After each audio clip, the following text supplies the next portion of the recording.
வணக்கம் friends, welcome to சுபீஸ் wonderland. இன்னைக்கு நம்ம பார்க்க போகிற ரெசிபி எல்லாத்துக்குமே ஃபேவரட்டான காஜு கட்லி தாங்க. கண்டிப்பாக நீங்களும் இந்த ரெசிபியை ட்ரை பண்ணி பார்த்துட்டு உங்கள் கருத்துக்களை கமெண்ட் பாக்ஸில் தெரிவிங்க ஃப்ரெண்ட்ஸ். இந்த தருணத்தில் சப்ஸ்கிரைபர் ஆகிய உங்களுக்கும் ஃபியூச்சர் சப்ஸ்கிரைபர்களுக்கும் என்னுடைய நன்றி கலந்த வணக்கத்தை தெரிவித்துக் கொண்டு இப்போ ரொம்பவே சுவையான காஜு எப்படி பண்ணலாங்கிறத பார்க்கலாம் வாங்க ஃப்ரெண்ட்ஸ். ஃபஸ்ட்டு நம்ம காஜு கட்லி செய்கிறதுக்கு 1 கப் அளவுக்கு முந்திரி எடுத்திருக்கேன். இப்போ இந்த முந்திரியை மிக்சியில் போட்டு ஃபைன் பவுடராக அரைச்சி எடுத்துகிட்டு வந்துக்குவோம். பாருங்கள், நல்லா ஃபைனாக பவுடராக அரைச்சி எடுத்துகிட்டு வந்துட்டேன். இப்போ இதை தனியாக எடுத்து வச்சுக்கலாம். இப்போ ஒரு பேன் எடுத்திருக்கேன். இதில் வந்து ஒரு 1/2 கப் அளவுக்கு சுகர் ஆட் பண்ணிக்க போகிறேன். நம்ம எந்த கப்பில் வந்து முந்திரியை மெஷர் பண்ணோமோ அதே கப்பில் 1/2 கப் அளவுக்கு சுகர் ஆட் பண்ணியிருக்கேன்.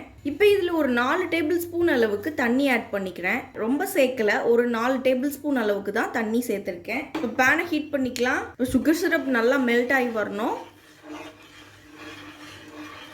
ஒரு கம்பி பதம் வர அளவுக்கு நம்ம சுகர் சிரப்பை நல்லா மெல்ட் பண்ணி எடுத்துக்கணும்.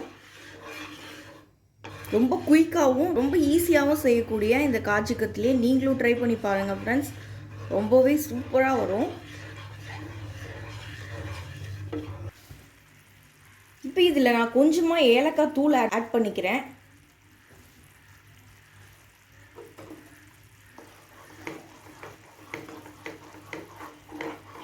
நல்லா மிக்ஸ் பண்ணிக்குவோம். இப்போ பார்த்தீங்கனாலே தெரியும் உங்களுக்கு நல்ல ஒரு கம்பி பதம் வந்துடுச்சு. இப்போ நம்ம ஏற்கனவே அரைச்சி வச்சுருந்த முந்திரியை வந்து இதில் சேர்த்துக்கலாம்.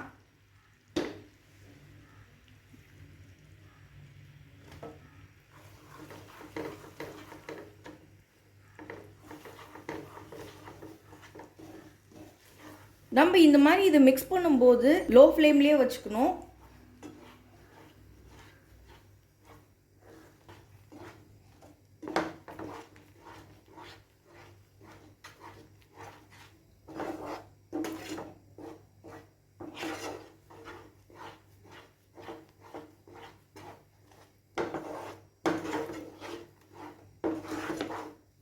விடாமல் மிக்ஸ் பண்ணிகிட்டே இருக்கணும்.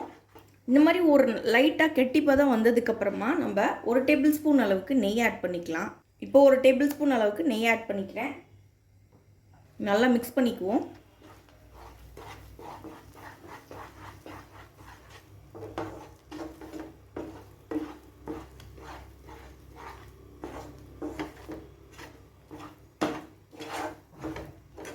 இதாங்க நமக்கு கன்சிஸ்டன்சி. பாருங்க எதுலேயுமே ஒட்டாமல், பேனில் ஒட்டாமல் ரொம்ப அழகாக சுருண்டு வருது பாருங்கள். இந்த கன்சிஸ்டன்சிக்கு நம்ம ஃப்ளேம் ஆஃப் பண்ணிக்கலாம்.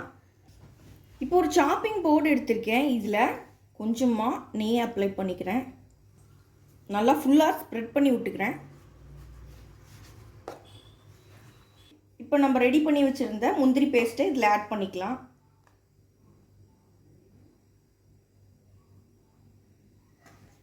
இப்போ இந்த பேஸ்ட் மேலேயும் கொஞ்சமாக நெய் அப்ளை பண்ணியிருக்கேன்.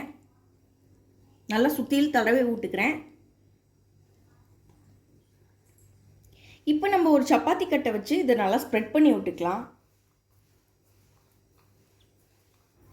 உங்களுக்கு திக்னஸ் பார்த்துக்கோங்க. உங்களுக்கு எந்த அளவுக்கு திக்னஸ் வேணுமோ அந்த அளவுக்கு நம்ம பார்த்து நம்ம தேய்ச்சிக்கலாம்.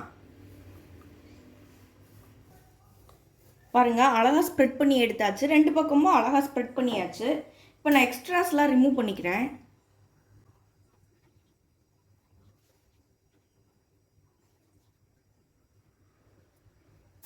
இப்போ நான் எக்ஸ்ட்ராவெல்லாம் ரிமூவ் பண்ணிக்கிறேன் தனியாக.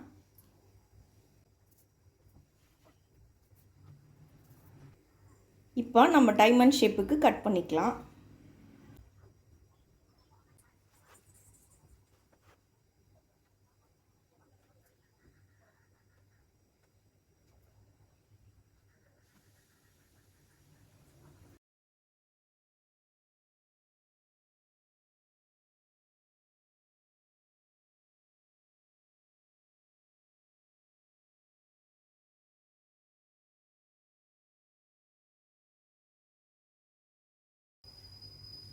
பாருங்கள், நமக்கு சூப்பராக ரெடி ஆயிடுச்சு. இப்போ நமக்கு பர்ஃபெக்டான காஜு கட்லி சூப்பராக ரெடி ஆயிடுச்சு ஃப்ரெண்ட்ஸ். இதை நம்ம ஒரு ஏர்டைட் கண்டெய்னரில் போட்டு ஸ்டோர் பண்ணி வச்சுக்கலாம். நான் ஒரு பிளேட்டுக்கு மாற்றி எடுத்துகிட்டு வந்துடுறேன். இப்போ இந்த சுவையான காஜு கத்திரியை நம்ம சூப்பராக ரெடி பண்ணி எடுத்துகிட்டு வந்துட்டோம் ஃப்ரெண்ட்ஸ். கண்டிப்பாக நீங்களும் இந்த ரெசிபியை ட்ரை பண்ணி பார்த்துட்டு உங்கள் கருத்துக்களை கமெண்ட் பாக்ஸில் தெரிவிங்க ஃப்ரெண்ட்ஸ். இந்த ரெசிபி உங்களுக்கு பிடிச்சிச்சுன்னா எங்கள் சேனல் லைக் பண்ணுங்கள், ஷேர் பண்ணுங்கள், சப்ஸ்கிரைப் பண்ணுங்கள் அண்ட் உங்கள் கருத்துக்களை கமெண்ட் பண்ணுங்கள். மீண்டும் இன்னொரு நல்ல ரெசிபியோட உங்களை மீட் பண்ணுறேன். அதுவரை உங்களிடமிருந்து விடைபெறுவது சுபீஸ் ஒண்டர்லேண்ட். தேங்க்யூ.